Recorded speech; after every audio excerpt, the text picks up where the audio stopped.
একটা ফোনের call details বের করা কিন্তু যেমন তেমন সহজ কথা নয়। আজকের ভিডিওতে আমি যে সিস্টেমটা দেখাবো, এই সিস্টেমটা বের হওয়ার আগে আপনাকে যদি ফোনের কল ডিটেলস বের করতে হতো কোনো কারণে, তাহলে অবশ্যই আপনাকে ওই সিমের কোম্পানির শরণাপন্ন হতে হতো। যেমন ধরুন আপনার গ্রামীণ সিমটা রয়েছে, এই গ্রামীণ সিমটার কল ডিটেলস আপনি বের করবেন। আপনার ক্ষেত্রে এক্ষেত্রে খুব সহজেই কী করতে হবে, প্রথমেই আপনি কোম্পানির কাছে যান, তারপরে বলুন যে আমার এই কারণ এবং এই কারণে আমার ফোনের কল ডিটেলসটা লাগবে। তো এই ক্ষেত্রে বিষয়টা অনেক ঝামেলার হয়ে যায়, আপনাকে ওইখানে যেতে হয়, তারপর তাদেরকে টাকা দিতে হয়, তারপরে বের করতে এক্ষেত্রে অনেক সময় সাপেক্ষ এবং টাকা পয়সার ব্যাপার স্যাপার। বাট আজকের ভিডিওতে আমি দেখাবো একটা সহজ ওয়েতে কীভাবে আপনার হাতে একটা অ্যান্ড্রয়েড ফোন থাকলেই আপনি যে কোনো সিমের কল ডিটেলস খুব সহজেই বের করে ফেলতে পারবেন, একেবারে লাইক সিম কোম্পানিগুলো যেভাবে কল ডিটেলস বের করে। গ্রামীণ ফোন, সেটা বাংলা লিঙ্ক, সেটা এয়ারটেল, রবি, যে কোনো সিম ম্যাটার করে না, আপনার হাতে একটা অ্যান্ড্রয়েড ফোন থাকলেই যথেষ্ট।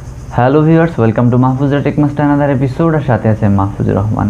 তো চলুন স্ক্রিনে দেখে নিই। ওয়েলকাম ব্যাক, আমি চলে এসেছি স্ক্রিনে। আপনি এবার আমার স্ক্রিনের দিকে তাকাতে পারেন। আর এর জন্য আমাদের প্রথমে প্রয়োজন হবে একটা অ্যাপ্লিকেশনের, যেই অ্যাপটার লিঙ্ক আমি ডিসক্রিপশনে দেইনি, কারণ অনেকে এই লিঙ্কে ক্লিক করে অ্যাপস নামাতে ভয় পান। এই জন্য প্লে স্টোরে সরাসরি গিয়ে দেখাবো কীভাবে আপনি প্লে স্টোর থেকেই ডাউনলোড করতে পারেন।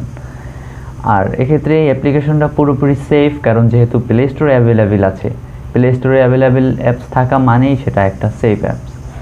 তো প্লে স্টোর ওপেন করার পরেই আপনারা এখানে সার্চ করবেন E2PDF লিখে, E2PDF। এটা লেখার পরেই প্রথম অ্যাপসটা আপনারা ওপেন করবেন। এরপরে ভালো করে দেখে নেবেন, দেখুন যে E2PDF backup, restore, SMS, call, contact ইত্যাদি। তো এই অ্যাপসটা আপনারা ইনস্টল করে নেবেন। আমি অলরেডি ইনস্টল করে রেখেছি। এরপরে ওপেন করতেছি। আপনারাও ইনস্টল করার পরে এইভাবে ওপেন করবেন।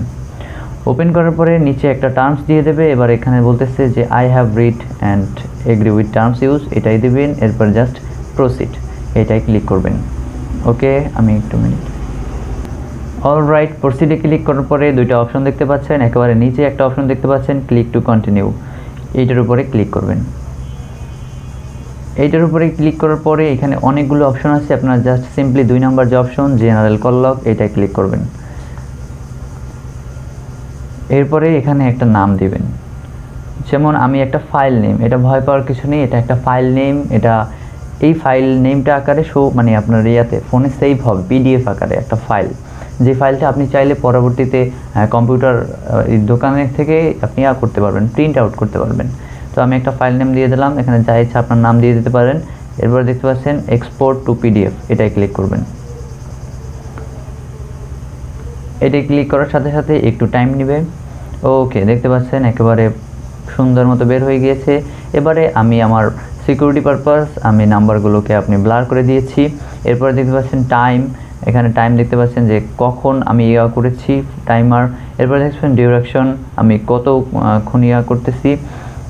এরপরে হচ্ছে আপনার উপরে দেখতে পাচ্ছেন টাইপ, আমি কি করেছি, ডায়াল করেছি, রিসিভ করেছি, মিসড করেছি, এগুলো এভাবেই আর কি। এটা হচ্ছে নেম, আপনার ফোনে কি নামে সেভ করা ছিল, এটা হচ্ছে ফোন নাম্বার। আর এরপরে হচ্ছে আর কি ইন টোটাল বিষয়টা আপনার একটু দেখলেই বুঝতে পারবেন। বাট সিম কোম্পানি কিন্তু এভাবেই বের করে। ওকে, অলরাইট। এবার যদি আপনি এটা প্রিন্ট আউট করতে চান, তাহলে আমি যে একটু আপনার ফাইল ম্যানেজার যেটা আছে সেটা ওপেন করবেন। ফাইল ম্যানেজারটা ওপেন করার পরে যে ডিভাইস স্টোরেজ আছে আপনার ফোনে, এই যে ডিভাইস স্টোরেজ, এটা ওপেন করবেন। এরপরে দেখতে পাচ্ছেন E2PDF নামে অটো একটা ফাইল ক্রিয়েট হয়ে গিয়েছে, এটার উপর ক্লিক করবেন। এরপরে দেখতে পাচ্ছেন যে এই যে ওকে PDF, মাহফুজ PDF, এই PDF ফাইলগুলো হচ্ছে আপনার ফোনের যে একটু আগে যে আমরা দেখেছি, এই ফাইলগুলো PDF আকারে সেভ হয়েছে। এখন আপনি যদি এটা প্রিন্ট আউট করতে চান, তাহলে কম্পিউটার দোকানে গিয়ে বলবেন যে ভাই আমার এই PDFটা প্রিন্ট আউট করে দেন, তাহলেই আপনারা প্রিন্ট আউট করতে পারবেন আপনাদের ফোনের কল লিস্টগুলো। এভাবেই কিন্তু সিম কোম্পানিগুলো করে থাকে। সিম কোম্পানিগুলো হয়তো এই অ্যাপস ইউজ করে না, বাট তারা আর উন্নত মানের তাদের নিজস্ব তৈরি করা অ্যাপস ইউজ করে। তো গাইস, এটাই ছিল আজকের ভিডিও। দেখা হবে পরবর্তী কোনো ভিডিওতে। ততক্ষণ ভালো থাকবেন, সুস্থ থাকবেন। ধন্যবাদ।